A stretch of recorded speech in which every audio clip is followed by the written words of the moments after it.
How you doing, Anthony? I'm good, man. How you doing? I'm good, man. It's been a while since I've had you on here, man. I told you I had to get you back on here. Hey, and you made it happen, my brother. Thank you. Thank you for bringing me back on. Awesome. I'm glad to have you back on here, and I'm glad that you took the time to come on the podcast. So, what was going on the freeway? What took you so long?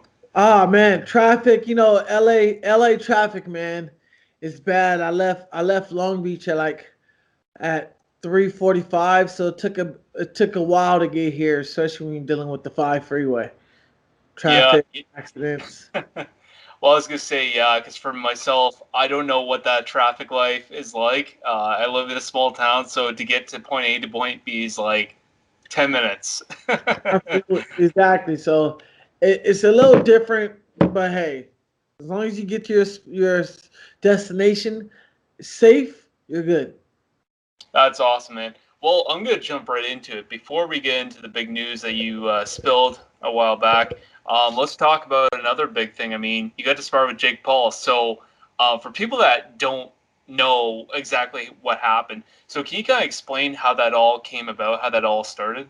Okay, I'm on Twitter, tweeting. I see MMA junkie, me not MMA junkie. I see MMA Island. I'm sorry, for they're speaking to BJ Flores, boxing coach. I Hmm. didn't know BJ Flores was his boxing coach at the time. I just saw him, you know, one of the representatives for MMA Island just speaking, talking about Jake Paul. So I go on Twitter. I'm like, hey, I comment underneath underneath the tweet. I said, hey, Jake Paul is ducking me. Tell him I want to fight him. So then all of a sudden, I get a response from his boxing coach I didn't know of. Was like, hey, come spar then. I'm like, who this? And he's like, yo, I'm his boxing coach. Come through and spar. Back it up. I said, cool, let's make it happen. He shot me the address, the date, and we made it happen. That's awesome. And I mean, I read that they didn't have any cameras. Was there a reason for that? Well, I didn't have cameras, but his crew had camera. You just never know what to expect when you're dealing with Jake Paul and the Yeah. YouTube boys. I call them Jake Paul and the YouTube boys. That's what I call them. you know, they had their cameras. I wasn't worried about it. I'm a professional fighter. I'm professional, and BJ and Jake, they were very professional when I was there, and they were very respectful, and I felt very comfortable when I was there. No animosity, just straight love from the get go. That's awesome here. Um, I guess I got to ask you, and I'm kind of putting you on the spot here. How good is Jake Paul?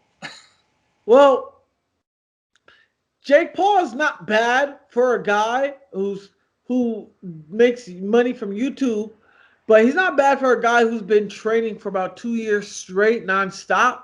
He's not bad at all. Hmm. Can he fight at cruiserweight professionally in the ring and beat people? No, not yet. Takes a while. Can he go to Mexico and fight some people out there in Mexico to build that record? Yes. That's what I can say about Jake Paul and his performance. I told people on Instagram. I said, "Hey, Jake's a cub. Give him some time. He'll be a lion. It's like jujitsu. You can start off as a white belt. Give it a couple years. You can potentially get the black belt and become a beast. That's Jake. Jake's a white belt right now. He's Hmm. slowly learning the larval state and stuff to becoming a good boxer. And he's BJ Flores has done a good job with Jake, and I totally understand why he's doing what he want to do. Yeah, and you know what? You can't really take away from what he's done. Love him, hate him. I mean, respect anybody that's out to make their money. I mean, boxing is crazy. If you can get a great big fight, you can make a lot of money. So respect to him and his brother. I mean, I know some people have mixed feelings about them being YouTube stars and transitioning to boxing or any kind of combat sports. I mean, respect to them. I mean, when it comes to the end of the day, money talks. Yeah, But that being said, I think I understand why a lot of people aren't taking him seriously. I mean, I want your thoughts on the matchup with him and and oh Jesus, I'm forgetting his name now. That's Ben Askren. Yeah, I mean Ben Askren obviously is transitioning from MMA to boxing. Obviously, he's had some experience standing up. How do you see that matchup coming? well, it's it's not difficult, but it's just a little bit tricky. Um, Mm. I had been winning the fight before I even heard of them two, like before they started announcing it. Um, I reached out to Ben to ask if he wanted me to come down and spar with him before I sparred Jake Paul. No response, nothing. You know, as far as Ben, I can't give my verdict on who's going to win because you just never know what you're going to win. You don't see a lot of videos of Ben Askren boxing. But Yeah. what I can tell people is, hey, you gotta factor in Ben is a multiple promotional champion. He's fought some of the toughest, baddest mans in the world in his career, and he's dominated them, and he has that dog in him. You know what I'm saying? Like to the top. You also got to factor in Ben has fighting experience longer than Jake. Mm-hmm. Combat fighting, whatever people want to call it. And you're telling me Ben Askren's been fighting for 20 years and he can't throw a proper 1-2, a jab and a right straight. You're telling me he don't know how to throw a proper jab? That's baloney. I think Ben is forgozing the world, and I think he's making himself look bad whenever they catch him on camera. But I think he will show up a totally different Ben Askren when he actually boxes. Yeah, and I think kind of elaborating on what you're saying there, I think there's a lot of this is a game that he's playing with Jake Paul. I think if you look at the press conference, there's no doubt that Ben Askren won that press conference. He totally got in Jake's head. I think, and the thing with one thing I'll give credit to Ben Askren is the fact that you can't really intimidate the guy. You can't. You watch him and Kamaru Usman. Kamaru Usman, I mean, you look at the guy, scary guy, big guy. He confronted him in a hall, and Ben's just standing there like, "What do you want, man? Like, what's good, homie?" He's not frightened at all. So I think he has that edge on him a bit. He's not. Ben's gonna go in like, okay, if I get knocked out, I'm still making a bunch of money. Right, right. Um, but I think the real question, in coming with your experience being a mixed martial artist, I think there's an idea that there's an idea of MMA boxing versus straight up boxing. I think we saw that with Conor McGregor transitioning to boxing. He had to learn a whole idea of straight boxing versus MMA boxing. Do you Right. find that Ben Askren is going to have a difficult time transitioning from that to regular boxing? No, not at all. You just can't grapple. You just can't use your hand. But then again, like I said, Jake Paul's not bad for a guy who just started getting into boxing seriously about a year and a half. Mm-hmm. Now, when you look at Ben, like I said, you have experience. There's days where we go into in the fight camp. Hey, there's weeks where no grappling, just straight boxing. Okay, no boxing, kickboxing. Okay, a couple of weeks later, full out MMA. So Ben knows how to transition. He knows what he's doing. He's been in the game for too long to not know. I'm like, for Christ's sakes, the man's fought some of the baddest men in the world, and he's never been knocked out like that on the street, on the feet. Besides getting caught by Jorge Masvidal. I mean, sheesh, man, the man has a chin. So I mean, Jake just has to approach it as any other person to fight when you're going inside there. Hey, expect the unexpected. But you also got to factor in that, hey, Ben Askren has a chin on him. Yeah, he might got caught by that knee. I mean, anybody get caught with a flush knee, they're going to sleep. I don't care who Oh it is. yeah. Absolutely. But I mean, look at Rory Lawler. Just man, look what he did to him when they first fought. But you see how Ben is able to transition. And like I've been boxing for a while, but I'm an MMA fighter. Mm-hmm. I'm able to go into a boxing ring, spar professional fighters, and transition completely fine because I'm so used to doing it. We do it in training camps. We do it when we're not in camp. All right, guys, for a whole week of straight boxing, so then we already know our stance, what to do, what not to do. Especially when you have that experience. It's kind of like Michael Jordan. Michael Jordan's like 50 something. He hasn't even played in like 20 years, right? We know if Michael Jordan really want to do it, he'll lace up them shoes, and he'll probably serve most of the basketball players in the NBA right now. He has it. He knows what he's doing. He has those levels, and I feel like Ben Askren has those type of levels. Yeah, and I think it's important to note that this is kind of important for the UFC, and I think it is a bit of a personal thing with Dana White. Dana White obviously doesn't like Jake Paul. I mean, I think he's made it known. I think that's how I'm reading it. And I think like it's a bit of a thing where you got to think that UFC's talking Ben Askren saying you can't lose this fight because you're kind of representing the UFC. When Conor McGregor transitioned and fought Floyd, I think that was kind of a, I don't think at any point, I think they just don't want Ben to be embarrassed. I think that's what they're worried. They don't want him to get knocked in the first round. And then what is that? How does that represent the UFC? Right. Or I think a MMA lot of in it. general? Don't want to cut you off. I mean, you have to think about it though. It's like this. You have weightlifting strong. You have MMA strong. Mm-hmm. You have you have Conor McGregor punching power in the UFC. You have Manny Pacquiao punching power in boxing. Conor McGregor is 10 times bigger frame than Manny Pacquiao, but Manny Pacquiao hits a lot harder than Conor McGregor will ever will. And 100%. you gotta look at those the repetition when it goes into boxing opposed to MMA. You can't just focus 1,000 punches or 1,000,000 punches a year on boxing. You got to be able to do everything and worry about everything. Mm-hmm. Yeah, and you bring up a really good point there. And that being said, I do want to come move on. I only have so much time.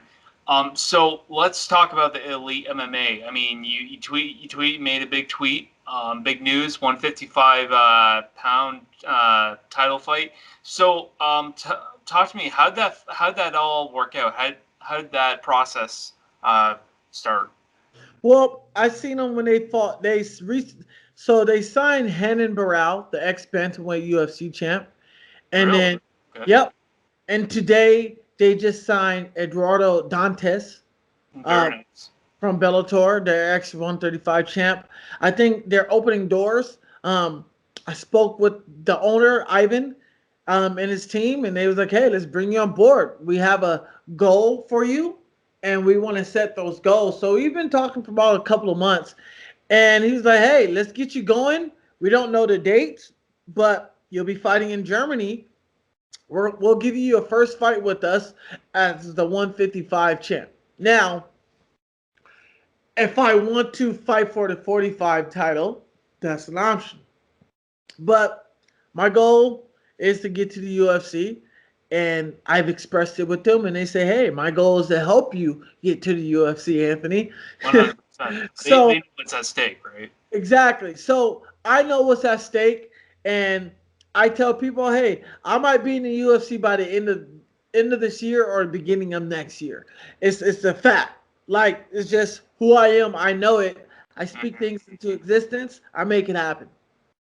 Well, you're certainly on a streak right now. So I mean, it's you win this fight, you win your upcoming fight, whoever it is, against whoever it is. I mean, I don't see why the UFC can't start looking at this guy like, look at this Anthony Taylor guy. I mean, we need to sign him right away. I don't see why not. They can't be looking at you and thinking, okay, this guy's a champ. This guy's riding a good winning streak. I mean, we gotta sign him. Right, right. When you look at a lot of these guys who are going on contender series, these guys that's 4-0, 5-0, 5-2, 8. 8-4.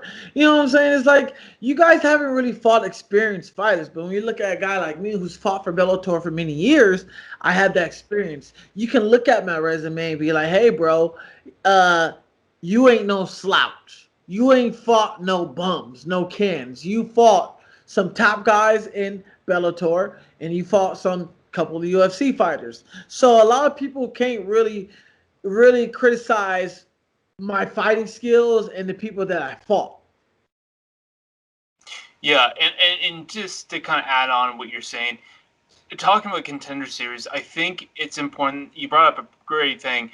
I don't like the fact that sometimes they use a lot of hype with a lot of fighters in that. And don't get me wrong, they've had some great fighters. I had a guy on my podcast, Adrian Yaz. I mean, he's been very successful. A couple other people I've had on my podcast, very successful, transitioning from Contender Series to UFC. Great for them.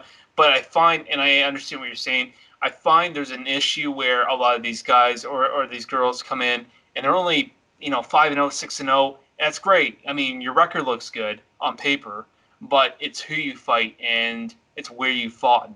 And I think that's important, and that's where you come into place. Like, you aren't on the Contender Series, but you've fought in some good names, and you've been able to fight in good promotions. You've had the experience. You don't have to go in the Contender Series. They already know what's good. Right.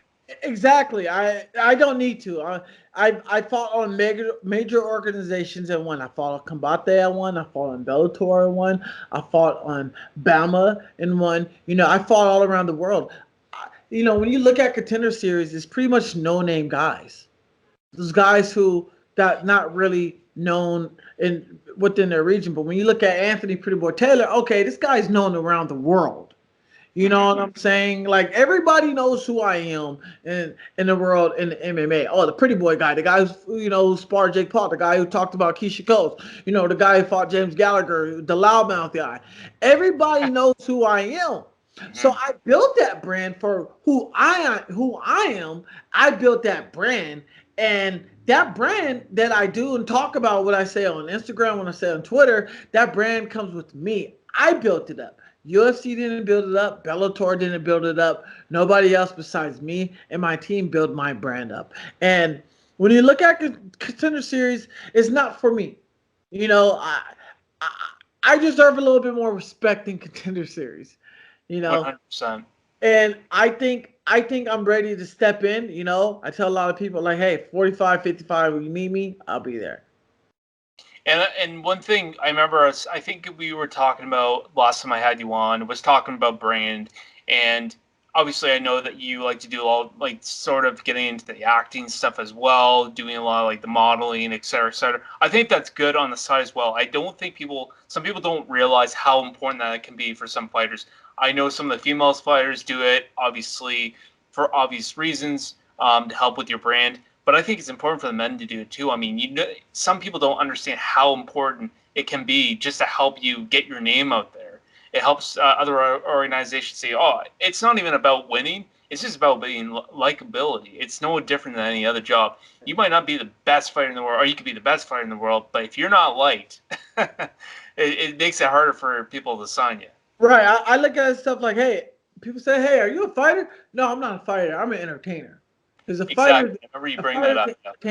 An entertainer is someone who entertains everybody on different aspects. I can fight, I can act, I can dance, I can sing, I can do model, I can do many things. When you're an entertainer, you have options. You have access to more things in life. If you're looking at as just yourself a fighter, okay, you're a fighter.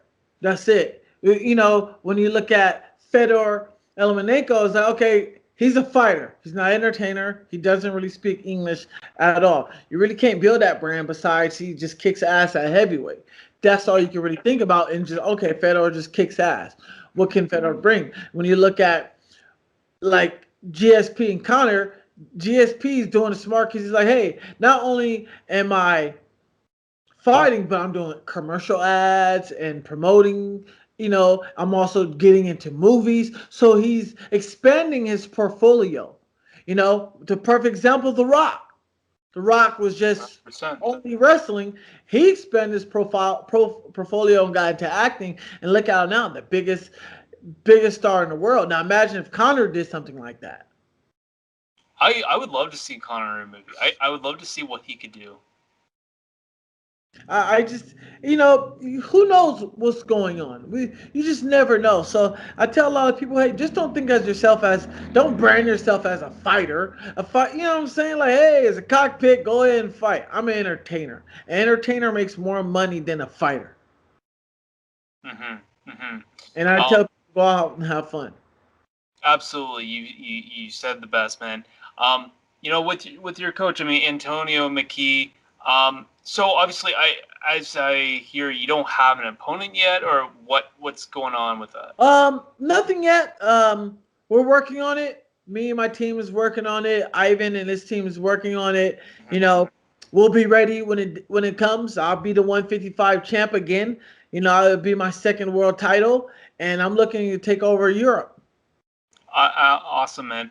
And again, so with your coach Antonio McKee, um, have you been able to kind of start camp or start kind of training towards the goal for the 155 title? What's happening? I started camp. I've started camp a while ago. Okay. It's not intense as normally would because we got about a couple of more months before the fight. I got about like 12 weeks. So Okay. as long as our camp for us starts in 8 weeks normally. But that other month gives me time to condition myself to get ready to go into camp. So now I'm not trying to get in shape while I'm in camp.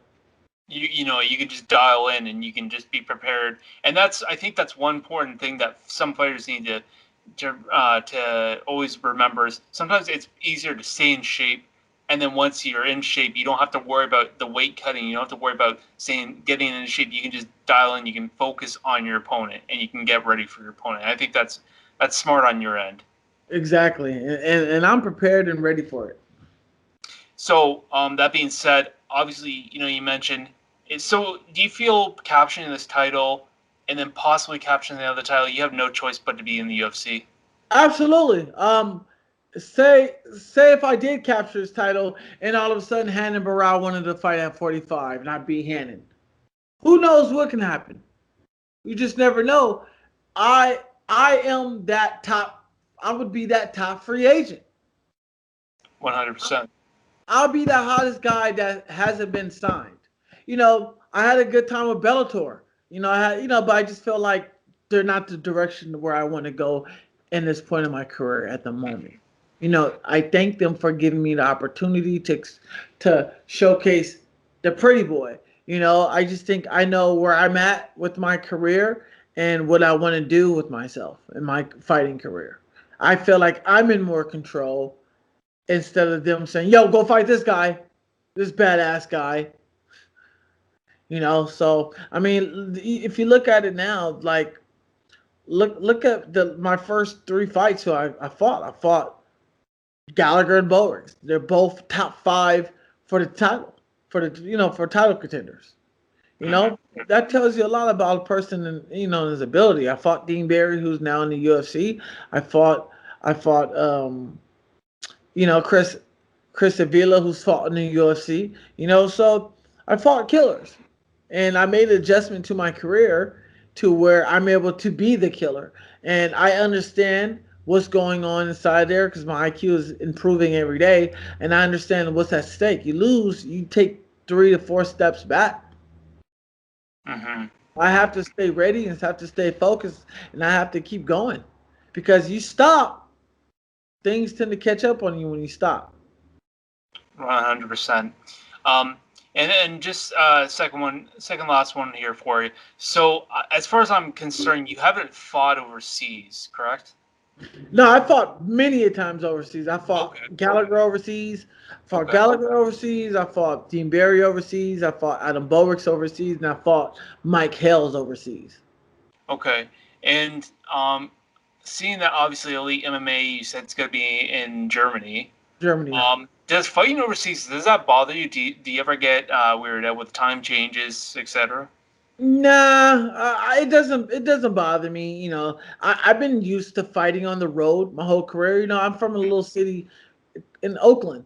There's no MMA shows in Oakland. They're either San Jose, Los Angeles. So I'm used to fighting on the road. I don't have a backyard for me. My backyard is my coaches being there. As long as my coach is there, I'm comfortable. I don't have I have no worries. I don't care wherever I go. Just go get that victor because my coach is right there. That's all I need is my teammates and my coaches. That's awesome, man. I'm glad to hear that. And just lastly, I had to ask this because I saw the post a while back, and I was like, I gotta get this guy, ask him about it. Keisha Cole, has anything happened since? No, nothing happened with Keisha, man. God damn it, Keisha, come on. Nothing happened. I was like, man. But you can shoot your shots any other day, any other time. Right now I'm just gonna focus on getting capturing his belt. You capture his belt, you can go higher than Keisha Cole's. You just wanna. I want to be prepared mentally, so I ain't gotta worry about calling anybody out. That's all right. Well, maybe once you get that title, post a picture, be like, hey, Keisha, gotta go dinner for the champ now. Gotcha, brother. Anyway, Anthony, it's been a pleasure having you back on again, as always. And hopefully, once we hear the news about you, your opponent, good luck with that. Good luck whenever that fight does happen. And I think UFC is on your sights, man. I appreciate you, my brother. Thank you. Thank you. Thank you so much, Anthony, and you take care. Okay.